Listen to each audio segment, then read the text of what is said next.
voltamos com mais um bloco de O Despertar da Consciência, com base nesse livro aqui, O Despertar da Consciência do Átomo ao Anjo. Já estamos na terceira edição, 11.000 exemplares.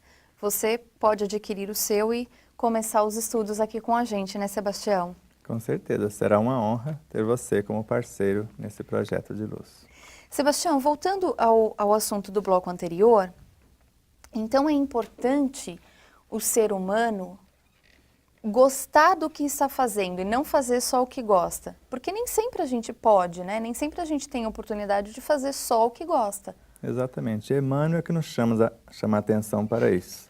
Fala que o ideal seria nós buscarmos as capacitações conforme o trabalho que aparecer e não trabalho conforme somente as nossas capacitações. Ou seja, gostar do que está fazendo e não fazer apenas o que nós gostamos. Porque fazer o que gostamos é aquilo que já sabemos. E o desafio é exatamente em fazer aquilo que ainda não sabemos. Então, na maioria das vezes, sempre que possível, não recusar a oportunidade, a tarefa. Então, se eu sou um eletricista e aparecer uma outra oportunidade, eu vou fazer uma outra coisa para até que eu vou ampliando as minhas possibilidades no campo profissional em si. Então, sempre que possível, gostar do que faz. Mas pode fazer o que gosta também. Mas estar aberto para novos aprendizados, novos desafios e não recusar aquilo que a vida coloca diante de nós como uma oportunidade de iluminação. Porque também a gente pode descobrir uma nova tarefa, um novo dom e se apaixonar por ele. E aí fica até mais fácil, né, para desenvolver aquele trabalho. Exatamente. E se nós temos uma gama maior de possibilidades, se eu consigo já navegar por várias situações, eu posso, dentro de uma empresa, quando falta um funcionário num setor, eu posso cobrir a falta daquele, que às vezes o setor onde aquele fator é crucial, se não tiver alguém para trabalhar ou atuar lá. A empresa às vezes até para, dependendo do setor, e eu estar flexível se precisar, eu que estou aqui como gerente, ir lá fazer o trabalho do operário, porque eu já passei por lá, ir lá sem pudor nenhum, sem vergonha, sem se sentir diminuído, mostrando aos outros que eu estou ali para somar e não apenas para comandar. E essas atribuições que têm direitos e deveres, basta a gente reconhecer os dois lados, elas fazem parte da evolução da nossa matéria? Isso está em tudo e em todas as coisas. Você pode ver que a primeira coisa que esse mundo fenomenal, que é o mundo intangível, invisível, que nós não percebemos, que é o universo dos fluidos, da origem do princípio inteligente até o átomo físico, todo esse universo obedece a essa mesma sequência. Por exemplo, quando chega no reino mineral, se ele não quiser servir de alicerce, de alimento, colocar todo o seu potencial a serviço do vegetal, simplesmente ele não avança. E se o vegetal que já passou pelo reino mineral não quiser auxiliar o que está na retaguarda, ele também não tem alicerce, ele não consegue se sustentar. Então é um elo que liga o menos experiente, né, que nos coloca na condição de professores e ao mesmo tempo de aprendizes para o que se encontra na dianteira.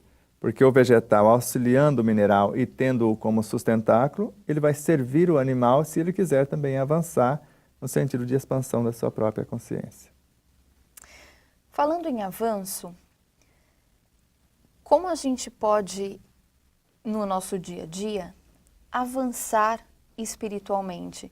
Porque eu acredito assim, se a gente avança espiritualmente, a gente vai conseguir avançar também nas coisas do dia a dia. É entender o que significa espiritual e o que significa moral. Porque quando eu ouvi a primeira vez que é necessário evoluirmos espiritual e moralmente, eu falei, estão querendo dar um nó na minha cabeça, que eu pensava que era a mesma coisa. Mas quando lemos Hernani Guimarães Andrade, a obra Psiquântico, percebemos que o espiritual seria a consciência, a síntese do que somos. E o moral é a inteligência, ou seja, a capacidade que temos de expressão daquilo que já somos. As nossas atitudes. Exato. Eu tenho um conhecimento X e agora eu tenho um comportamento Y que eu já consigo colocar na prática. Porque ter o conhecimento teórico, eu poderia dizer que esse é o universo da consciência. Eu tenho toda a informação. Agora, a minha capacidade de trabalho, a capacidade de trabalho dessa consciência é mediante a inteligência que ela tem da situação. Então, eu posso ser um aluno aplicado, ser o CDF, né, da universidade, da escola onde frequento. mas eu tenho apenas o conhecimento teórico. Eu tenho uma dificuldade imensa de relacionamento porque não tenho já a inteligência emocional ampliada. E muito menos, às vezes, a inteligência espiritual, que é a conduta ética. Então, esses 3 estados da consciência que nós falamos, das qualificações da mesma, a inteligência intelectiva, a inteligência emotiva e a inteligência espiritual, que é o cabedal que ela já tem para expressar-se e conseguir fazer alguma coisa, que é o que mostra a diferença entre o conhecimento e não ter base para a aplicação em si. Por isso é necessário a evolução moral, o comportamento ético, e a evolução, ou melhor, a evolução moral, o uso adequado dessas inteligências, intelectiva, emotiva e espiritual. E o que nós chamamos de evolução espiritual é o enriquecimento das mesmas e a expansão dessa vivência prática do respeito ao ser humano ou à vida em todas as frequências, que nós vamos trazendo novos valores, acrescentando no que já somos e expandindo possibilidades.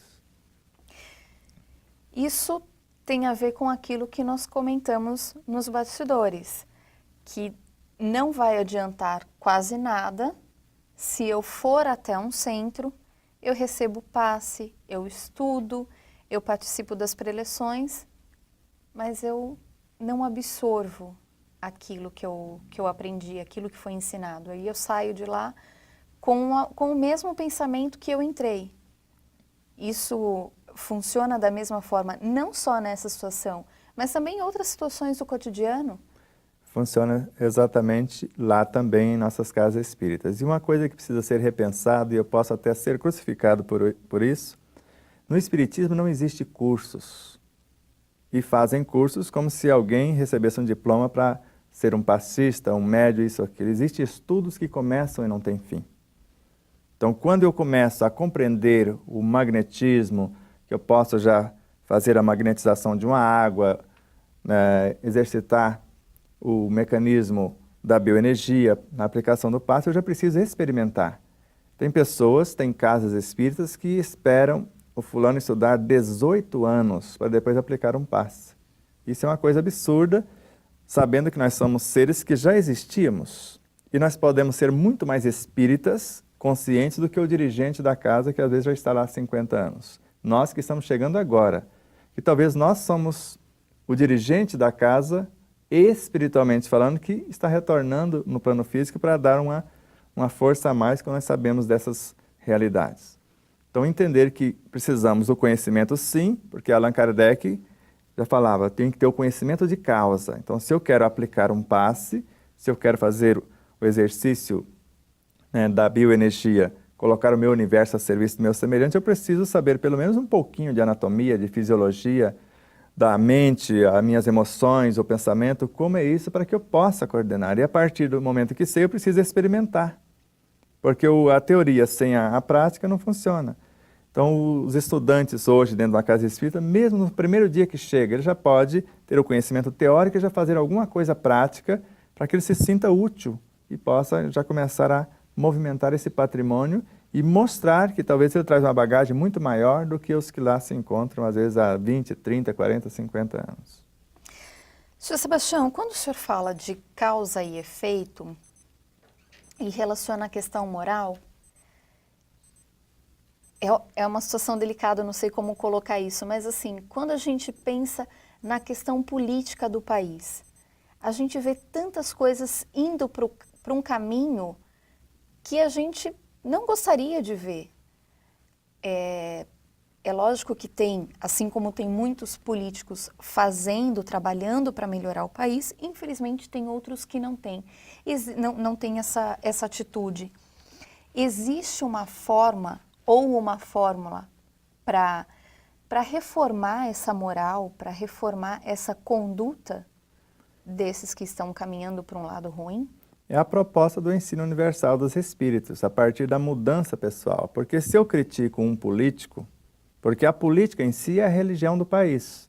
Os políticos, na maioria das vezes, é que não entenderam o que significa a política. E a política existe em toda parte, inclusive no meu universo pessoal. Se eu aprender a gerenciar o meu universo, eu vou aprender a gerenciar um lar no futuro, quando eu estiver disposto a construí-lo por mim mesmo. Hoje eu participo de uma família, eu preciso saber direitos e deveres, e na realidade para gerenciar uma família já é um processo político ali, porque é uma gestão.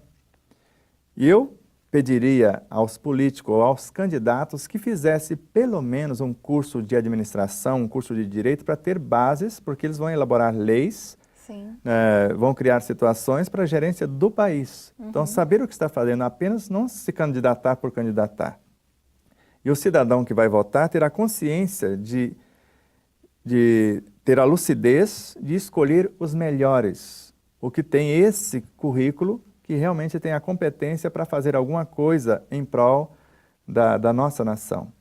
Porque quando pensamos nessas realidades administrativas, e às vezes não administramos nem a nossa vida e queremos criticar a administração do outro, quando eu deveria pelo menos estar fazendo a minha parte para facilitar essa administração em si. Então não criticar pura e simplesmente, mas ver se eu estou fazendo a minha parte como cidadão consciente, o respeito das leis, da vida no contexto em que vivo, porque o cidadão que não respeita as leis do contexto onde ele está inserido, ele não respeita o país, ele não respeita coisa nenhuma, e não respeita a si mesmo. Então a educação é a base para isso, para nos dar essa condição de extrair a nossa essência consciencial e colocá-la em prática, e depois ajudar os governantes, porque eles estão lá como os nossos representantes.